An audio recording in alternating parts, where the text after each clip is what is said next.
Hello and welcome to another and finally edition of the Random News. Australia, they're having a little debate about their R18 rating, which to America is their mature rating and to the UK is your 18 rating. Let's do this. Yes, they're worried about the sexualisation of children, or children coming into sexualised content at a young age. Right. When was the last time you remember seeing a game with any full frontal nudity? I mean, full-on tits, ass, vagina. Well, ass is the back. I'm talking about full-on tits, vagina, dong action.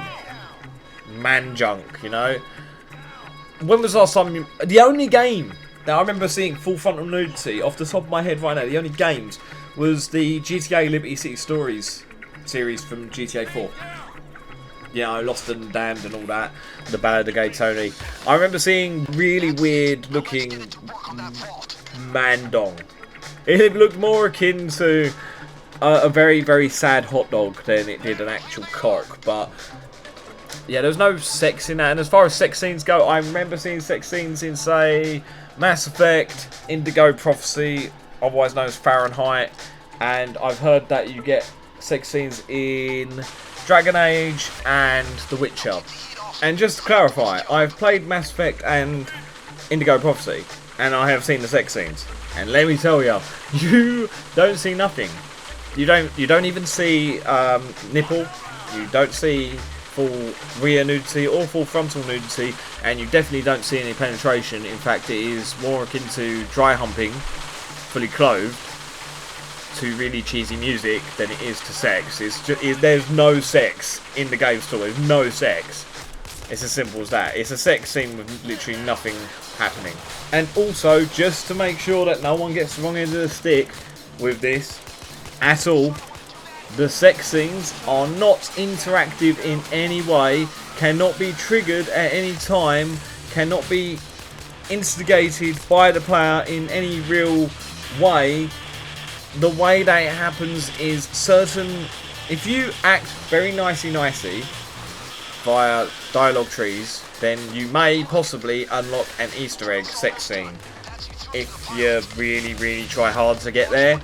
But you can't just like say, oh, I want butt sex with so-and-so right now wearing these clothes. Because I remember seeing a Fox News video where they basically say, oh, in Mass Effect you can have sex with anyone at any time, doing any position, any way you want. It's the ultimate fantasy simulator. It weren't. It really wasn't. It was terrible. It was worse than that scene in fucking Terminator 1 between Sarah Connor and Kyle Reese. Worse than that. It was absolutely terrible. Now, all of these games are not aimed at, and no child, I do mean child, would be interested in. They're too complicated. It requires too much of their attention, when I know for a fact that kids right now would be far happier playing bloody Minecraft, and the closest thing you'll get to a dick there is some weird square block shaped penis thing. So, what is the deal, Australia? Why? Why are you so scared of games? They do nothing that you haven't seen in films before, and in fact, they do less than what films get away with. Films get away with so much more. I mean, I know over there they see it as a kid's toy. Any console is a kid's toy. Well, let me tell you, my analytics, the majority stakeholder in my analytics, in the people that watch my channel as a whole, since it began, have been between the ages of 25 to 35. The second largest demographic is between the ages of 35 to 45. Right. And then you got the teens, and then you got the kids. So the younger the person is, the least likely they are to watch my channel. So from that, I think that kids, like younger children, are less interested in games. They may have been exposed to games, but they're not like gaming fanatics. And if they are, that's the parents' fault, for one. Now, I can speak for myself. I have had my bouts with my mother in the past about playing games too much. And I mean, I was always restricted to like a couple of hours or whatever. I was never really allowed to go on the consoles all night, even when I was in my bedroom. And that's not something that I see from parents a lot when it comes to newspaper stuff. Oh, I can't get my kids off their consoles because they're in their bedrooms playing it and I don't know when they're playing it and stuff. Well, if you're that concerned about when they're playing and when they're not playing their games, Little tip. Don't leave it in their fucking bedrooms. Take it into the living room where you can keep an eye on them. Even if it means buying a second TV for the living room. Another thing. If you can't get to your child off of a bloody game, then here's simple solutions. Simple solutions. In fact, seriously, if you're a parent, I hope there is a lot of parents watching this right now that have had this trouble and are these dickheads that go to the pub going, no, I can't control my kids. Right? And believe me, I am in a very good position to be talking about this. Believe me. Here's a couple little tips. And I'm going to go for the less technologically advanced tip to the most technologically advanced tip. Right? It's very simple. Right, least technically advanced. What do you do if you can't get your kids to stop playing games? You take their controllers away and you lock them somewhere and you stick the key somewhere where they can't find it. Right? Slightly more advanced. You take away their power cables. Slightly more advanced than that, you yank the fuse for the electrics upstairs, where their bedrooms would most likely be.